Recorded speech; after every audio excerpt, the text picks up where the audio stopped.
پاکستان اور دنیا بھر میں دیکھنے اور سننے والوں کو ریاض خان کا سلام۔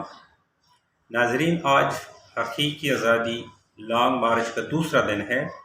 عمران خان لاہور سے چل پڑے ہیں۔ کل کے عوام جوک در جوک عمران خان کے قافلے میں شامل ہو رہے۔ مجھ سے کچھ دوست پوچھ رہے تھے کہ پاکستان تو آزاد ہے، یہ حقیقی آزادی مارچ کیا ہے، حقیقی آزادی کیا ہے؟ میں نے ان کو بتایا کہ حقیقی آزادی میں عوام کے سامنے ادارے، جوڈیشری، سیاستدان جواب دہ ہوتی ہے۔ کیا پاکستان میں ایسا ہے؟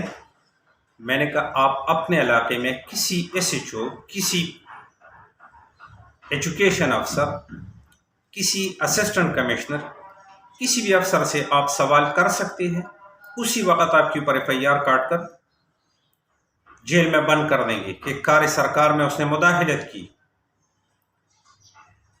حقیقی آزادی وہ ہوتی ہے جس میں غریب امیر کے لیے ایک قانون ہو، کوئی اس سے بالاتر نہ ہو۔ پاکستان میں 75 سال سے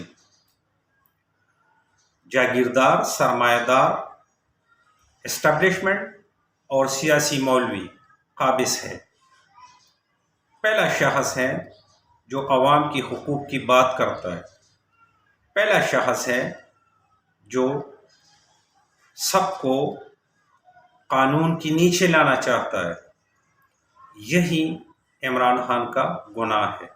اس وجہ سے 14 سیاسی پارٹیاں، تمام ادارے، سب مافیاز ایک سائڈ پہ ہیں، عمران خان اکیلے دوسرے سائڈ پہ ہے۔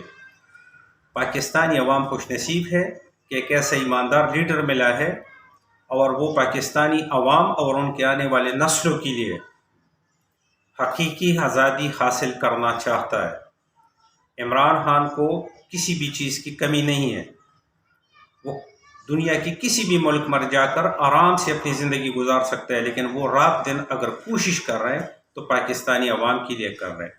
اب پاکستانی عوام کا حق بنتا ہے کہ اس لانگ مارچ کا حصہ بنے اور اپنے حقیقی آزادی حاصل کریں۔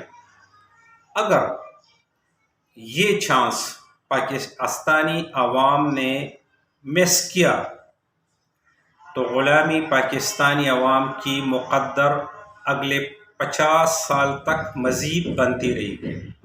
آنے والے نسلیں بھی انہی مافیاز کے غلام رہیں گے، یہ سٹیٹس کو برقرار رہے گا۔ جب تک پاکستان میں یہ سٹیٹس کو ختم نہیں ہوگا، قانون کی بالادستی نہیں ہوگی، انصاف نہیں ہوگا، پاکستان کی عوام کی مقدر تبدیل نہیں ہو سکتی۔